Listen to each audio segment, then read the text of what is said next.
జగన్మోహన్ రెడ్డి అంటే మాట తప్పడు, మడమ తిప్పడు. చెప్పిందే చేస్తాడు, చేసేదే చెప్తాడు.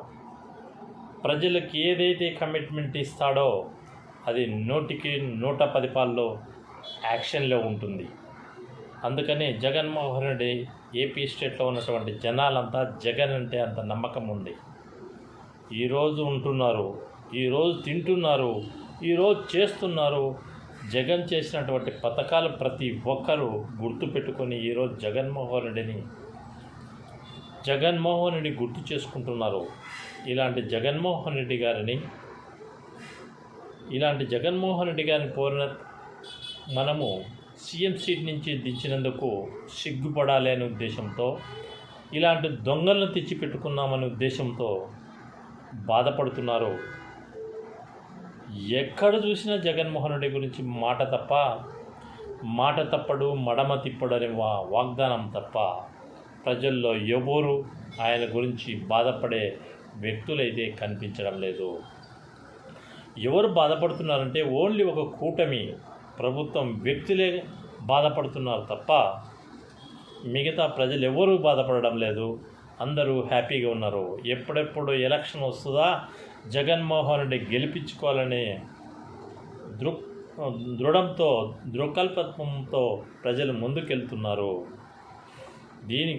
దీన్ని క్యాచ్ చేసుకునేదానికి తెలుగుదేశం ప్రభుత్వం అయితేనేమి, బీజేపీ అయితేనేమి, జనసేన అయితేనేమి, ఈ 3 పార్టీలు ఏకమై ఎలాగైనా జగన్మోహన్ రానికూడదు అనే దొంగ కుట్రలు చేస్తున్నారు. ఇల్లు దొంగల ముఠా నాయకులంతా కలిసి ఏదో చేసి ప్రజల దగ్గర నుంచి ఓట్లు లాగేయాలనే ప్రయత్నాలు చేస్తున్నారు.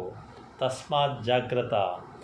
జనాలు ప్రతి ఒక్కరికి తెలుసు, ప్రజలకు ప్రతి ఒక్కరికి తెలుసు ఏంటంటే మీరు చేసే మోసాలన్నీ, మీరు చేసే కల్తీ లిక్కర్తో వేల మంది చనిపోతున్నారు ఏపీ స్టేట్లో.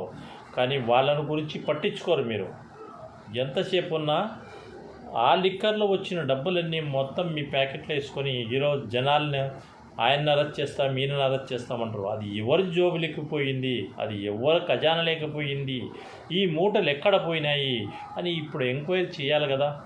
ఏం చేయరు. ఎటు పోయినా జగన్మోహన్ రెడ్డిని చూస్తారు తప్ప వీళ్ళు చేసే మోసాల గురించి పట్టించుకోరు. అనవసరంగా లిక్కర్ స్కామ్ పైన వైఎస్ఆర్సీపీ లీడర్లను అరెస్ట్ చేసి ఇంతవరకు సతాయిస్తున్నారు. పబ్లిక్లో మీరు చేసినటువంటి ఈ కల్తీ లిక్కర్ గురించి మీరు ఎందుకు సిబిఐ అయ్యారు? మిమ్మల్ని మీ దగ్గర నుంచి ఎందుకు స్టార్ట్ చేసుకోరు? ఎవరో ప్రతి డిస్టిక్లో ఒక గోడౌన్ పెట్టారు.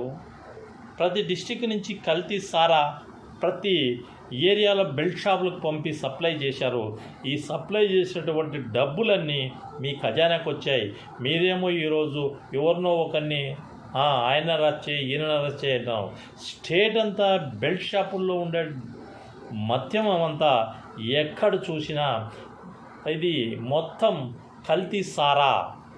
ఈ కల్తీ సారాకు యాడ్ చేసుకుంటూ స్పిరిట్ కలిపి ప్రజలందరినీ చంపేస్తున్నారు. తాగే అలవాటు ఉన్న ప్రతి ఒక్క వ్యక్తి చనిపోవాలనే ఉద్దేశంతో మీరున్నారు. కానీ చంద్రబాబు యాక్షన్ తీసుకోడు. ఎందుకంటే ఆయనే దొంగతనము. మొత్తం అంతా మూటలన్నీ వాళ్ళ ఇంటికి వచ్చాయి. ఈరోజు ఎవరినో ఒకరిని అరెస్ట్ చేసి వాళ్ళ పబ్బం గడుపుకోవాలనే ఉద్దేశంతో చూస్తున్నారు. అది కాదు. ఫస్ట్ వీళ్ళ దగ్గర నుంచి ఈ ఎంక్వైరీ స్టార్ట్ కావాలి. వీళ్ళే మోసగాళ్ళు. ఈ కూటమిలో ఉన్న వ్యక్తులందరినీ ముందు ఇక్కడి నుంచి హై లెవెల్ చంద్రబాబు అయితేనేమి, లోకేష్ అయితేనేమి, పవన్ కళ్యాణ్ అయితేనేమి, వీళ్ళ దగ్గర నుంచి ఈ ప్రాసెస్ స్టార్ట్ కావాలి. వీళ్ళకే మూటలన్నీ అందినాయి. మొత్తం స్టేట్ అంతా వీళ్ళే చేపిస్తున్నారు. ప్రతి డిస్టిక్లో వీళ్ళే కల్తీ సారా అమ్మే బ్రోకర్ల మీద తయారైపోయారు. ఇప్పటికైనా తెలుసుకోండి. ప్రజలు తెలుసుకున్నారు కాబట్టి ఎప్పుడెప్పుడు కూటమికి దించేయాలనే ఆలోచనతో ప్రజలు ఉన్నారు. Thank you.